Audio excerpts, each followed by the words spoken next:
Do you feel sad about the game, buddy? Yeah. Actually? Well, they got a point, so I guess I'm just half sad. Want to feel a little better? Yeah. You know how Colorado gave Duchesne to Ottawa? Yeah. The Avalanche are 7 points ahead of Ottawa. Okay, that's pretty good. And they have Ottawa's first rounder either this year or next. Okay, video time. Hi! Leaf Nation, stand witness for Austin Lucas! Full biblical! Austin Matthews is the Leaf! Why do I watch hockey stressfully? Mostly.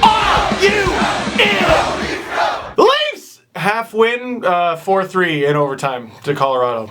Nuts. Calvin Pickard making his Leafs debut in this game, so that was the big story. What happened? We're gonna make this one a little shorter. Famous last words. Give the Leafs some credit. They were playing on the second half of a back-to-back. Nazem Kadri's not in the lineup, and they got a goalie in net who they've never had in net before, and they outshot the competition. All you want out of your goalie is to give your team a chance to win, and I think Pickard did that, but I think as a goalie, all you want is for your team to give you a chance to give them a chance. All things considered, I thought the Leafs had a pretty good game in front of Pickard and gave him a chance to settle in. About 11 and a half minutes in though, a relatively harmless shot goes in on Pickard and he stops it, but there's a rebound. Riley and Hainsey, who did not have a strong night, and it's very rare that you get to say that, get beat to the puck by Nathan MacKinnon because he is Nathan McFrickin-Kinnon, and he buries it on Pickard, 1-0 Avs. Now while Riley and Hainsey had a relatively bad night, you'd like Pickard to absorb that first shot. I think he was a little nervous and tentative, and you could see that as the game went on, and it was a bit of a factor. Next game Pickard gets in, I bet you he's better. So now the Leafs got to play catch up. Alright, well they got the fourth line on the ice, which tonight has Josh Levo. Hello Josh, missed ya. Levo dumps it into the corner for Matt Martin, as one does. Martin throws it on and really? The puck goes in, they don't ask how, they ask how many, and the Leafs have tied the game. Could have swore it was Dominic Moore's goal, I guess it went in off Blake Como, I suppose? You know what? A little ode to Matt Martin, and I've been waiting to say this for a while, but I just haven't really had the opportunity. Well, not the prettiest goal, that was his third goal of the season and 10th point, passing his total from an 82 game campaign last year. Here are Matt Martin's goal totals from his third season in the NHL onward. 7, 4, although that was the lockout shortened season, so we'll call that about 7,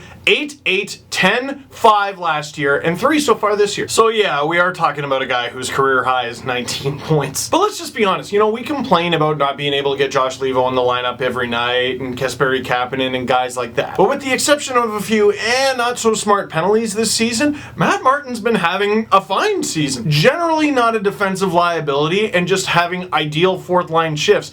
Energetic, rough, generating scoring chances. Often with Martin this season, I've seen him in a position where, he could do something here. It's Matt Martin. And you see him, he's like, here's what I would like to do here, but he just doesn't quite have the skill. And that sounds bad, and it sounds like an insult, and I guess it's not a compliment, but he knows where to be and he does his job. He's obviously got a lot of hockey left in him, but I bet when it's all said and done and he hangs up his skates, he could be a pretty decent coach. I mean, he's already the team babysitter, locker room leadership and all that. Soft spot for tough guys. If that doesn't scream future coach, I don't know what does. Remember when I said this would be short? About halfway through the second period, again, Nathan MacKinnon causing nightmares for the Leafs, gets in there, digs the puck into the corner, fires it out to Mikko Rantanen. That is a nasty shot. He beats Pickard. It's 2-1 Avs. Again, Leafs playing catch-up. Borgman gets it at the point, wheels it around to Polak. He goes in. All right, let's see where this goes. Komarov creating havoc in front, Marleau creating havoc in front. The ideal thing to do would be to throw it in front. Polak throws it in front again. If the Leafs just took all their shots from the corner, they would have smoked Colorado in this one. The Leafs goal scorers have combined for 5 goals this season, 2 of which came in this game, and it's a 2-2 game. And that is how we go into the third period. Nathan MacKinnon with the puck again. Someone stop giving him the puck. He gets it back to Zadorov. Zadorov sends it over to Clayton Kerfoot. Calvin, calm down! Pickard goes flying, expecting maybe a one-timer or something, but he puts himself out of position. Kerfoot beats him. That's his 10th of the season. Leafs down again. Did I just call him Clayton Kerfoot or Alex? I don't even remember. Anyway, he's good. Actually, Avalanche fans, I'm interested to hear what you have to say because I thought Kerfoot had a bang-up game. That, to me, kind of like the first goal, is another goal that I assume next game Pickard doesn't allow. Way too big of emotion, way too panicky. I think if he's nice and calm and secure in his position in the NHL, he probably doesn't make that happen. But about 3 minutes to go, Avalanche on a break. Oh no! Pickard, big stop! Puck goes the other way. Leafs have a couple scoring chances. They don't go in, but They live to fight on. You know what's harder to do than scoring a goal with only about 2 minutes left? Scoring 2 goals! And because of Pickard, they didn't have to do that. Morgan Riley puts it on, there's chaos in front, the puck is in front, and JVR scores! He beats Simeon Varlamov for his 17th of the season. Why is Mitch Marner hugging Tyler Bozak? Seriously, go watch that goal again. Go watch the replay. Why is Marner hugging Bozak? He didn't score the goal. He didn't even get a secondary assist, Mitch. What are you doing? Hey, whatever, I don't care. We go to overtime. 3-on-3 with Nathan MacKinnon on the ice is scary. And he's got the puck. But in comes Connor Brown to save the day, and he does. What? Connor Brown with the interference call, and the Avs go to the power play. Look, I know I just said interference, and a lot of Leaf fans are angry about this call.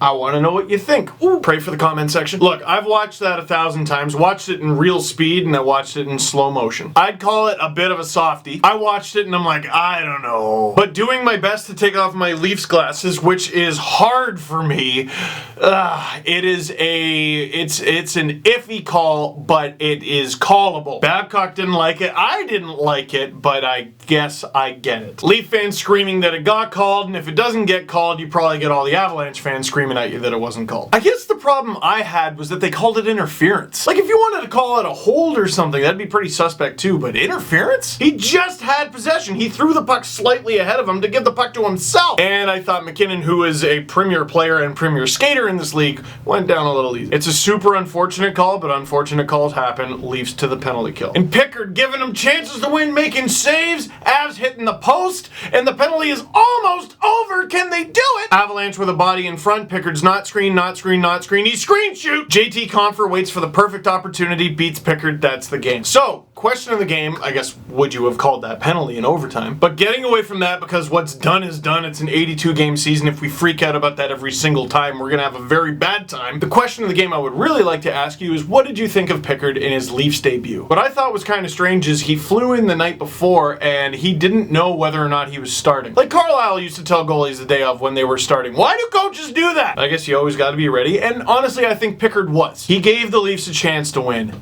Didn't love the first goal. Didn't love the third goal. But he made some big saves to make up for it, and before the OT winner, he had stopped 6 out of 6 shots while down a man. The thing I'm more concerned about, I thought the call in overtime was kind of suspect, but the Leafs took 4 penalties to Colorado's 2. Take that one in overtime out, it's the Leafs taking more penalties than they are awarded again. It's a trend, and it's not a good one. And if it's a trend that continues, and Nikita Zaitsev takes a while to recover from his broken foot, I wonder how much Connor Carrick is about to sit. Because as we saw in this game, played over 2.5 minutes on the penalty kill, Babcock trusts Martin Marincin to kill penalties. In fact, in this one, Martin Marincin played just shy of 18 minutes. Why do I get the funny feeling the Marty Marincin saga in Toronto is only beginning? Colorado Avalanche fans, if I were you, I'd be enjoying the Nathan MacKinnon show. That is a superstar in this league. Holy cow. After Patrick Waugh left, we were kind of expecting this MacKinnon Unleashed thing. And then last season happened, I know. But with last season finally in the rearview mirror and the Matt Duchene saga over, you don't have to hear about any more trade rumors, at least regarding him.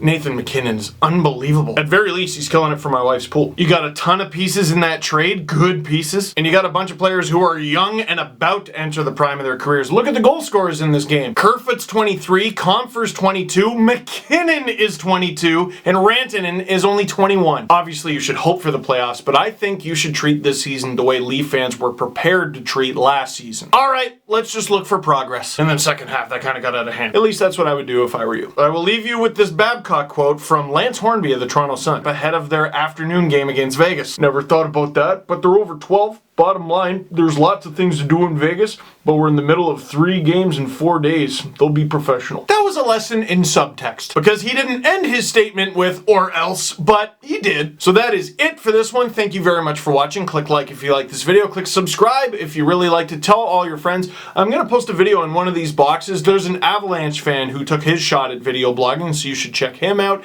And if this is the last video you watch before New Year's, which I suspect it will be smart, eh?